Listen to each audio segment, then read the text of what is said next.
Man jums jāatzīstas, ka es apēdu sauli. Un, vai gribat zināt, kā man tas izdevās? Gadu atpakaļ es savācu baltajā koferī savas mantas un aizbraucu uz Šarmaļšeihu. Kad tu kāpi augstāk un augstāk, un tu saprati, ka ar katru soli grūtāk un grūtāk iet. Jūs tūlīt redzēsiet, ko ir iespējams izdarīt 3 dienu laikā Runu skolas darbnīcā. Eksperts Olga, kā 6 mēnešus paņemt pārtraukumu karjera un soļot ar Skechers botam uz priekšu. Jā, labi. Tad ir eksperts Olga par to, kā pamest darbu, ja, un iet ceļojumā?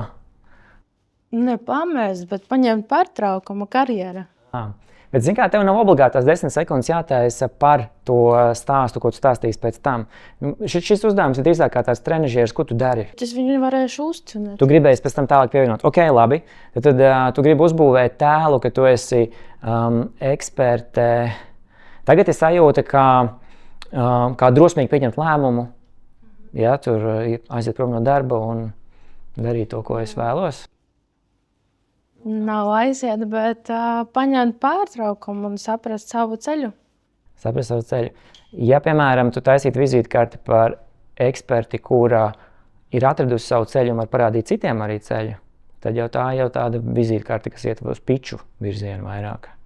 Ko nozīmē piču? Piču nozīmē pārdošanas runu. Un, ka tu vari dalīties ar saviem pakalpojumiem. Jā, tas tā var būt. Bet mēģinām nofokusēties, ko tu gribi radīt, kāda ir asociācija par Olgu.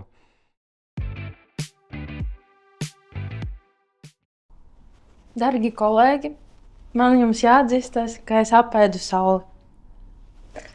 Un, vai gribat zināt, kā man tas izdevās? To es mēģināju izdarīt veselus, brīnišķīgus 34 gadus. Sāku to darīt Daugavpili, tātad 16 gadus Rīga. Un bankās meklēju to sauli un arī meklēju noliktavas ražotnes veikalos 15 valstīs. Bet atrados es tepat. Un vai gribat zināt, kur? Jā, gribam. Viss? Jā, viss labi. Labi, bet tad ir jautājums, ko tu saproti ar to, es apēdu vai atradu, kā tu teici? Apēdu es gribēju. Tu teici apēdu sauli, bet ko tu to saprati arī pārnestā nozīmē? Kas mums bija jāsaprot? Ka man viņa ir iekšā. Labi, bet redz kā, tagad ir tev pa daudz visādas mistērijas un noslēpumu tajā ievadā. Un dažreiz viņi ir labi, bet tikai kombinācijā ar konkrētību. Mums pietrūkst nedaudz informācijas, kas ir saule, kāpēc viņu vispār var apēst. Redzi, mēs visu laiku esam tagad, mēs tev klausamies, mēs tagad tādi detektīvi. Tā, Olga, kas tas tagad bija? Salīdzinājums, ok, labi, salīdzinājums, ar ko mēs salīdzinām. Aha, darbi, labi, mēs sapratām, Olga tur strādājusi, ir tur, tas bija forši. Un pēc tam mēs viņai atradusi sauli. Un beigās mums ir, paga, kas ir saule? Tas ir tas, kā mēs tagad tev klausījāmies. Mēs mēģinām visu laiku saprast. Un dažreiz, ja jūs pa daudz nomokat to savu klausītāju, viņš izslēgsies, tāpēc, ka pa grūtu. Nevis tas, ka tie sarežģīti teksti, bet vienkārši mēs nesaprotam. Un tā ir komunikācijas svarīgais uzdevums. Mums ir jāsaprot. Tas ir pirmais uzdevums. Mēģini tagad nākošās versijas, kur tu ievadā liksi iekšā mazāk poēziju, vairāk konkrētību. Pamēģinam iet tajā virzienā. Cilvēku dzīve, tas ir nepārtraukts ceļš. Un katrs no mums sava dziļas ceļa satiek gan priekus, gan bēdas, gan visdažādākos izaicinājumus. Un, ja tu gribi mainīties, ja tu gribi saņemt balvu par savu mērķa sasniegšanu, tad jāiet uz priekšu un jāmainās. Un vai jūs gribat zināt, kā to var izdarīt? Un tad gadu atpakaļ es paņēmu pārtraukumu uz 10 dienām no sava loģistikas vadītāja pienākumiem un aizbraucu ceļojumu uz Hurgadu. Un, es nezināju, kas mani sagaida, un es biju viena pati tajā ceļojumā. Un ekskursijas agents pastāstīja man par piedāvājumu, kādas ir ekskursijas. Un viņš tik neinteresanti stāstīja, ka es izvēlējos visu interesantu, ko es redzēju tajā bukletiņā. Un tas ceļojums bija uz kalnu, un ceļojums bija uz kalnu virsotni Moses kalns, tas uz Sināja puses. Un kalnas virsotne virs jūras dziļuma ir 2285 metri. Un vakara mūs atbrauca autobus un savāca uz to ekskursiju. Un tur bija tik interesants gids, ka viņš stāstīja tā kā pasauku, un tev gribēs jau ātrāk uzkāpt uz to kalnu un paskatīties, kas tur ir. Bet atbraucot uz kalnu, tur bija nakts, un neko nevarēja redzēt, tikai staigāja beduīni. Un tas bija nedaudz bailes, sveša teritorija, sveši cilvēki, un tev liekas, ka savāciet mani no turienes. Un tad sākas mans ceļš uz to kalnu, un katrs solis bija gan viegls, gan grūts. Un tad tas turpinājums būs vēl aizraujošāk. Viss? Jā. Un būs turpinājums arī? Protams. Ok, forši. Labi, vienmēr sakot, tagad ir mums stāsts par kalnā kāpšanu. Tie vispār ir labi formāti. Tas pat šajā gadījumā nav alpīnisma stāsts, bet viņam patīk alpīnistu filmas. Es vienkārši visu Netflixā noskatījos, vienkārši meklēju alpīnismu filmas, jo vienkārši ir vienalga kaut vai mazā gaiziņā tur uzkāpt, bet vienalga ir kaut kāds mērķis. Un vienmēr ir interesanti, kā tur tas cilvēks tur tiek augšā un kā viņš tur izdzīvo. Iesaku filmu Meru, ja kas man mīļākā filma. Bet tavā gadījumā laba izvēle priekš stāsta, bet mums ir vajadzīgs kaut kāds vēl varbūt paralēlais stāsts vai izaicinājums vai šķēršļi.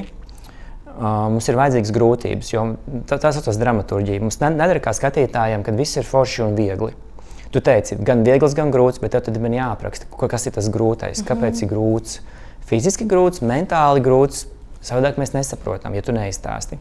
Jo tev pašlaik ir tāda tendence radīt mums sajūtu, ka tas ir tāds poētisks, eksistenciāls piedzīvojums. Tas ir tas, ko mēs... Piedod, ka pārtraucēs. Kamēr tur schēmā ar savu tekstu, es sapratu, ka man nav jautājumu. Jā, bet tas nav pašmērķis. Arī, ja nav jautājumu, tas nekas. Bet mums lai tu nodotu informāciju, tev viņa jāapraksta dažreiz arī pat detaļās. Lai jūs pietuvoties vairāk tam tekstam, ko jūs gribat pateikt, jums ir jāizmēģina vismaz 6 reizes jāizrunā. Jūs būsiet tuvāk, bet vienalga arī 6. reizē jūs kaut ko izlaidīsiet. Bet esat ar to mierā, tā tas vienmēr būs, savādāk nekā nenotiek. Mans ieteikums tev ievadā likt iekšā uzreiz sākt ar gadu, ar laiku, kad tu tas biji. Tev arī bija, es aizgāju paņēmu atvaļinājumus 10 dienām, loģistikas uzņēmuma vadītājs, tas bija super, to vajag atstāt. Es aizbraucu uz Hurgadu. Labdien! Šodien pamodos 5 no rīta un sapratu, ka es esmu ārkārtīgi laimīga. Es esmu eksperts Olga, kurš pārvar grūtības, sastādot mērķus un ejot soļu pa soļam, var sasniegt to mērķi. Un man ir vīzija palīdzēt arī blakus cilvēkam pārvarēt grūtības un sasniegt to viņa mērķi un būt laimīgam. Man ir viens piemērs, es gribu ar jums padalīties. Gadu atpakaļ es savācu baltāju koferi savas mantas un aizbraucu, paņēmu vislētāko ceļojumu un aizbraucu uz Šarmaļšeihu. Un tur es iegādājos pie turista agenta ceļojumu uz kalnu, uz Moses kalnu. Un tajā brīdī man liekas, tik viss vienkārši, un arī gids pastāstīja, ka tas vienkārši jūs iziesiet, pastaigāties, jums iedosiet lukturīšus un brauksiet atpakaļ. Es sapratu, ka jā, ok, es paņēmu jaku siltu, bet tā nebija tik silta jaka, lai doties uz kalnu. Man bija parastas botas, un pienāca tā diena, tā bija nākamā diena pēc manas dzimšanas dienas, un tad brauca autobusu, savāca, un, lai doties uz to kalnu. Un gids ļoti interesanti stāstīja par to ekskursijas būtību, kāds plāns un par to vēsturi. Un viņš tik aizrautīgi stāstīja, ka gribējās jau būt tur un redzēt un kāpt augšā un redzēt to saulēktu, jo tas bija mērķis, lai paspēt nakts vidū, sasniegt to mērķi un redzēt to saulēktu. Katrs solis, viņš nebija ne viegls, ne grūts, bet ejot katru soļu, tu saprati, ka tu šķiras ar kaut kādām lietām, tu domā par kaut kādiem cilvēkiem, un kad tu kāp augstāk un augstāk, un tu saprati, ka ar katru soļu grūtāk un grūtāk iet. Un vienu brīdi tev likas, ka gribas, lai savāca helikopteris, un tu visam jau piedod visu, un gribēs jau ātrāk nokļūt. Un 5 pēdējie soli vai pakāpieni, viņi bija visgrūtākie. Un, kad tu pārvari sevi un uzkāp uz to kalnu pēc 5 pakāpieniem, tad iestājas nenormāls miers. Tāds miers, ka tu iekšē tāda nokeri harmoniju, un tev gribējas palikt tajā stāvoklī. Un kad viss zamirla, un visi gaidīja, ka tā saule būs redzama, un tas ir tāds brīnuma mirklis, kuru gribas atstāt sirdi uz visu laiku. Ar šo es gribēju padalīties, ka katram no mums jāizbauda dzīvi, katram no mums jānovērtē, kas mums ir šeit uz šobrīd un tagad, un dzīve dot iespējas.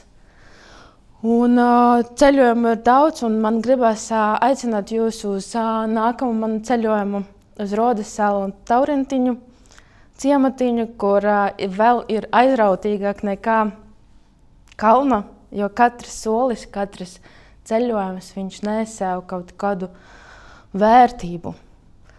Un es būšu ārkārtīgi priecīga, jūs redzat, ejot līdzi šo ceļu un katru ceļojumu, un gatavā izbaudīt ar jums šo pasakainu notikumu. Paldies! Paldies! Es jau... Urā! Forši, ļoti labi mācis. Jā, es teiktu, labākā versija tev no visām 3 dienās dzirdētajām, jā. Redz kā, beidzot tagad tā runa, un arī jums pārējiem arī būs tā, ka tā runa sāks saslēgties kopā. Un mēs esam pielikuši klāt ļoti svarīgu sadaļu, kas ir fināla sadaļa, un viņa uzreiz veido kaut kādu kompozīciju, kaut kāda pabeigta lieta ir. Bet, protams, arī vidusposmā tu tomēr arī pieliki klāt pāris tādus elementus, kas ir svarīgi tavam stāstam. Es būtu vēl vairāk gājis detaļās par grūtībām, vēl vairāk grūtības līdz iekšā. Es gribu laika iekļauties, Jā, bet redz kā, ir lietas, kuras ir obligātās lietas, un laiks nevienmēr ir obligātā lieta. Laiks ir vienkārši mums kā trenažieris, kā spēles noteikumi, bet lai tā komunikācija būtu garšīga un forša, mums ir vienmēr jābūt tam kontrasta principam. Un jo dziļāka būs tā ēnas puse, jo skaistāk būs tava atklāsme pēc tam. Tu jau gāji tajā virzienā, tikai es ieteiktu vēl dziļāk iet. Kādas domas tu esi atmetusi? Ko tu domāji par kaut kādiem varbūt vecākiem, draugiem? Nezinu, vienalga. Mēs gribam kaut kāds konkrēts pat lietas, lai tu izstāsti. Tādā veidā mēs ar tevi iepazīsimies vairāk. Bet tev forši, tev ir tā krieviskā dušā, tev ir tā mentalitāte, viņa pilnīgi savādāk nekā, kad latvieši runā. Un tev ir tas aizkustinājums, tev ir jūtams no tevis, viņš nāk, viņš strāvo. Un tas ļoti, ļoti skaisti, ļoti forši. Man ļoti patīk, ka tu teici krievu vārdu zamirlo. Un tas ir vienkārši, es nebēgu projām no tā, ka tā nav mana mātes valoda, latviešu valoda. Ir pāris vārdi, kurus es vienkārši lieku iekšā no krievu valodas, jo viņi ir precīzāki. Un tas, man liekas, aizmirsu, kā latviešu. Forši. Un tas ir forši. Tas ir mēģināju ātri izdomāt vārdu. Super. Un labi, ka tu tur neuzkavējies ilgi un pateici to Zamerlo, un visiem mums bija baigi labi. Tā kā forši mācis. Paldies tev, Olga, ritīgi labs darbiņš.